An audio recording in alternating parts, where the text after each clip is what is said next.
حاجی عبدالوہاب صاحب رحمۃ اللہ علیہ اپنے بیان میں ایک عجیب قصہ سناتے تھے کہ ایک امریکی اور ایک مکسیکی کا قصہ کہ ایک مکسیکی جو ہے وہ سمندر کے کنارے ریت پر لیٹا ہوا ایک رسا دھاگا مچھلی شکار کرنے کا جس میں آگے کانٹا ہے، کانٹے میں کوئی گوشت ہے، کچھ ہے جس سے مچھلی دیکھ کر سونگ کر آ جاتی ہیں، کانٹے میں پھنس جاتی ہیں۔ وہ سمندر میں ڈالے، سمندر کے کنارے ریت پہ لیٹا ہوا اس رسی کے اس دھاگے کے کنارے کو اپنے انگوٹھے میں لپیٹ کر آرام سے لیٹا ہوا۔ ایک امریکی کا گزر ہوا، اس نے اس سے پوچھا کہ تم کیا کر رہے ہو؟ اس نے کہا تجھے نظر نہیں آ رہا میں کیا کر رہا ہوں؟ اس نے کہا کہ تم اس دھاگے کے ذریعے سے ایک مچھلی پکڑو گے، اگر تم اس کی بجائے وہ لکڑی لے لو جس کے آگے دھاگا بندھا ہوتا ہے تو 3-4 لکڑیاں تم لگا دو اور آرام سے بیٹھے رہو، تو 3-4 لکڑیوں میں 3-4 مچھلیاں آئیں گی 3-4 کانٹوں میں۔ تو اس مکسیکی نے کہا کہ اچھا پھر کیا ہوگا؟ امریکی نے کہا پھر ایسا ہوگا کہ وہ 3-4 مچھلیاں تم بیچو گے، تمہارے پاس پیسے زیادہ ہو جائیں گے، جب زیادہ پیسے ہو جائیں گے تو پھر اس نے کہا پھر کیا ہوگا؟ میں نے کہا پھر جب پیسے تمہارے پاس زیادہ جمع ہو جائے تو تم ایک جال خرید لینا۔ اس نے کہا اچھا پھر کیا ہوگا؟ پھر اس جال سے تم جب شکار کرو گے تو اس جال میں بہت ساری مچھلیاں آئیں گی۔ ان کا پھر کیا ہوگا؟ ان مچھلیوں کو بیچ کر تمہارے پاس اور زیادہ پیسے جمع ہو جائیں گے۔ اس نے پوچھا اچھا پھر کیا ہوگا؟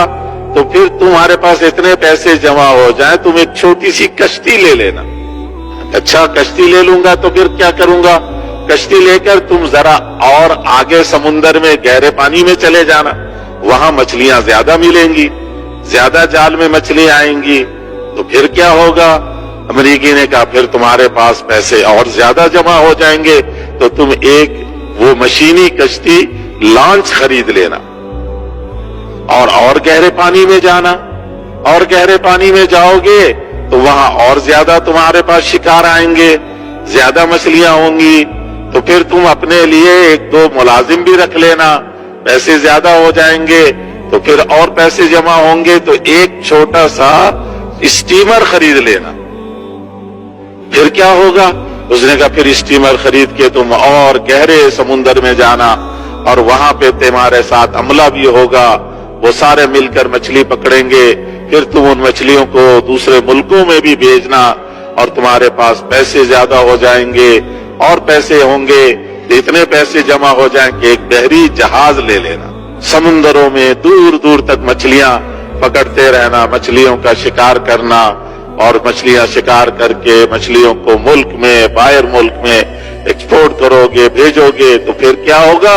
اس نے کہا پھر تو اپنا گھر بنانا، شادی کرنا، تیرے بچے ہوں گے۔ اس نے پوچھا مکسیکی نے پھر کیا ہوگا؟ انہوں نے کہا پھر تو آرام سے اس گھر میں رہنا۔ اس امریکی نے کہا کہ تو پھر آرام سے اس گھر میں رہنا اپنے بیوی بچوں کے بیچ میں۔ تو اس نے کہا کہ اب میں کیا کر رہا ہوں؟